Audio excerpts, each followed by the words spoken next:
Hello students, welcome to Purvan ma'am class. बच्चे कैसे हैं आप? अच्छे होंगे।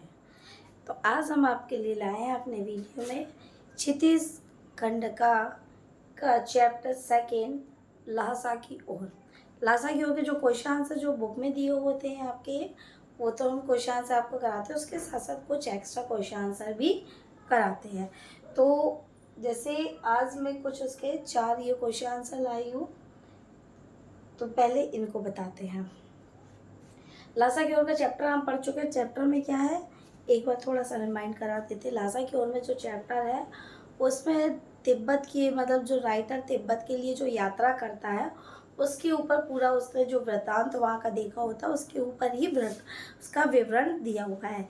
शॉर्ट में बता दें कि जो लेखक है, लेखक के साथ उनके मित्र जिसका नाम सुमति होता है, दोनों वहाँ पर यात्रा करने के लिए जाते हैं। यात्रा के दौरान जो जो घटनाएं घटती, जैसे एक घटना घटती है जब उन्हें वे पता है कि वहाँ पर रुकने की व्यवस्था, जो ठहरने की व्यवस्था यात्रियों के लिए अलग अलग तरीके की होती है। अलग अलग तरीके की इसलिए होती है, यदि आपका वहाँ पर कोई जान पहचान का व्यक्ति तो आपको सारी प्रकार की सुविधाएं मिल जाएंगी, और यदि आपकी जान पहचान का कोई व्यक्ति नहीं है तो आपको वहाँ परेशानी हो सकती है। दूसरी बात क्या था, वहाँ पर डाकुओं का भय बहुत था, क्योंकि डाकुओं को वहाँ खुलेआम लूटपाट करने को मिल जाती थी। क्यों मिल जाती थी? क्योंकि वहाँ पर सरकार जो थी पुलिस पर पैसा अधिक खर्च नहीं करती थी। क्यों नहीं करती थी? क्योंकि वो नाम मात्र के लिए पुलिस थोड़ी बहुत वहाँ कर रखी थी, वह वहाँ पर कोई पुलिस तैनात नहीं थी। तो जो डाकू थे वहाँ अपना राजपाट समझते थे, तो यात्रियों को पहले मार देते थे और फिर उनके साथ लूटपाट करते थे। वहाँ की जो आम जनता थी, पिस्तौल गन वगैरह, अपने आम नागरिक भी अपने पास गन लेकर, बंदूक लेकर घूमता फिरता था। अब जब हर व्यक्ति के पास बंदूक है तो उससे पहले तो लूट नहीं सकते, क्योंकि सामने वाले के पास भी बंदूक है। तो पहले उसे मार देते थे, उसके बाद लूटपाट करते थे। ये था डाकुओं का। तो जो लेखक था, लेखक जब वहाँ पर जाता तो लेखक को वहाँ के बारे में इतनी तो एक उसे मालूम हो जाता है कि लूटपाट रहता है। तो वो लेखक किसके रूप में गया था? एक भिखमंगे के रूप में वहाँ पर जाता है। तो यही सब इसमें दिया हुआ है। फिर वहाँ का वातावरण कैसा था? ठंडा भरा था, बर्फीली हिमालय की पहाड़ियाँ थी, दूसरी साइड धूप रहती थी। तो एक तरफ का मौसम बहुत ठंडा रहता था और दूसरी तरफ भयंकर गर्मी थी। 16-17 हज़ार फीट पे ऊंचाई पे चढ़ना, जब लेखक को लगता है कि वह अब इतने वजन के साथ, यानी जब कोई भी व्यक्ति कहीं ऊंचाई पे चढ़ता है तो जाहिर सी बात है थोड़ी बहुत अपनी नीड वाली चीज़ों को लेकर चलता है जिसकी उसे ज़रूरत होती है। तो उसके साथ उसका जो वेट था वो बढ़ रहा था, तो उसको लग रहा था कि वो अब इस वजन के साथ ऊपर नहीं चढ़ सकता है। तो वो क्या चाहता है वहाँ पर कि घोड़ों की मदद। तो घोड़ों की सहायता से 16-17 हज़ार फीट की ऊंचाई को वो पूरा करता है। जब वो पहाड़ी की ऊंचाई पे पहुँचता है तो वहाँ पर एक क्या मिलता है उसको? मंदिर। जो मंदिर वहाँ पर बौद्ध धर्म से संबंधित एक मंदिर था, वो जो पत्थरों से बना हुआ था, जैसे जानवरों के सींगों, झाड़ियों व रंगीन कपड़ों द्वारा सजाया गया था।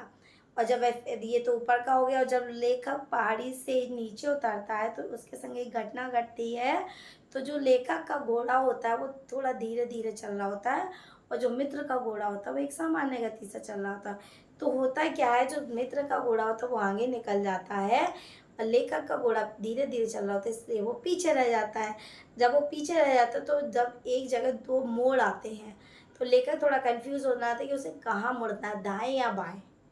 तो वो अपने दोस्त से अपोजिट दिशा में बाएं की ओर मुड़ जाता है, और इससे क्या होता है, जो दोनों दोस्त क्या होते हैं? बिछड़ जाते हैं।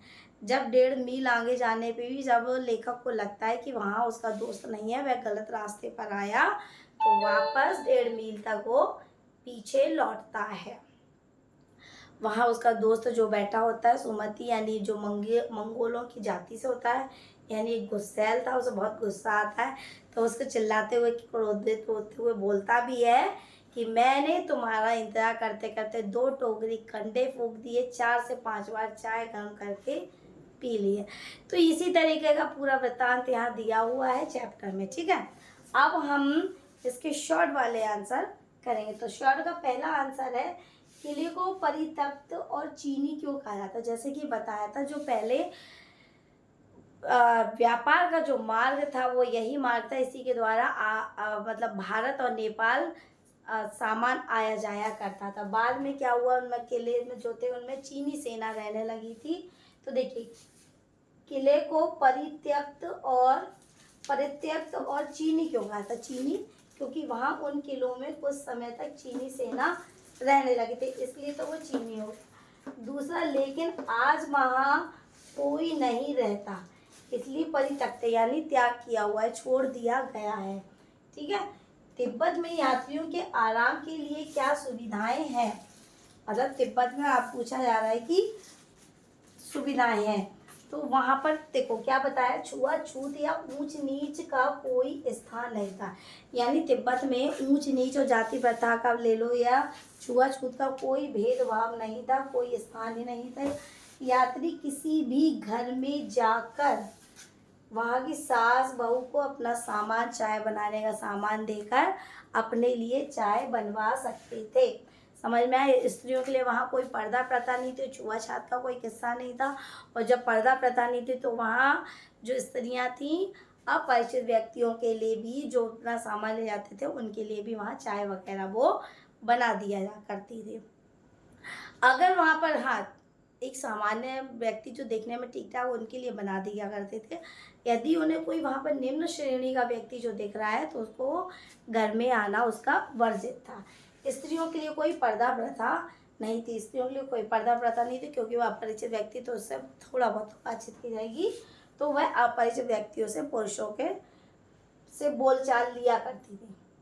5 साल पहले लेखक को कहाँ और क्यों ठहरना पड़ा। जब 5 साल पहले लेखक जब कहाँ गया तो उसे कहाँ और क्यों ठहरना पड़ा। देखिए 5 साल पहले लेखक को एक गरीब झोपड़े में ठहरना पड़ा, क्योंकि वह शाम के वक्त पहुंचा था और वहाँ शाम को पीकर नशे में धुत हो जाते हैं। देखो जो 5 साल पहले जब लेखक जाता है अकेला तो उसको पहुँचते पहुँचते वहाँ शाम हो जाती है। जैसे कि बताया था शाम के समय जो वहाँ के पुरुष होते हैं लोग, अधिकांश लोग पीकर यानी यहाँ पर शराब को पीकर नशे में धुत हो जाते हैं।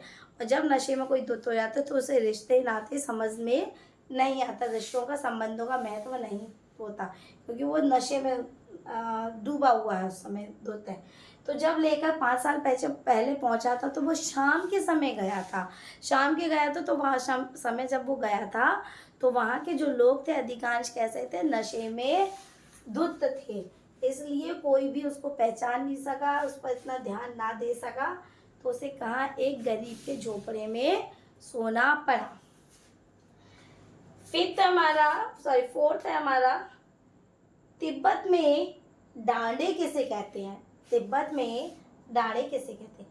तिब्बत में डांडे ऐसे स्थलों को कहते हैं, पूछा गया डांडे किसे कहते हैं, तो ऐसे स्थलों को कहते हैं जो पहाड़ के अंतिम किनारे और नदी की मोड़ पर स्थित। यानी तिब्बत कैसे स्थलों को डांडे कहते हैं, यानी कि पहाड़ के अंतिम किनारा जो भी होता है, यानी जो जमीन से ऊंचाई वाला नहीं, नीचाई जो अंतिम किनारा होता है और जहाँ अक्सर नदियों का मोड़ होता है, जहाँ आपने देखो एक बड़े से पहाड़ दिए होते हैं और जिनसे टकराती हुई नदियों का मोड़ हो जाता है, उसे कहते हैं डांडे।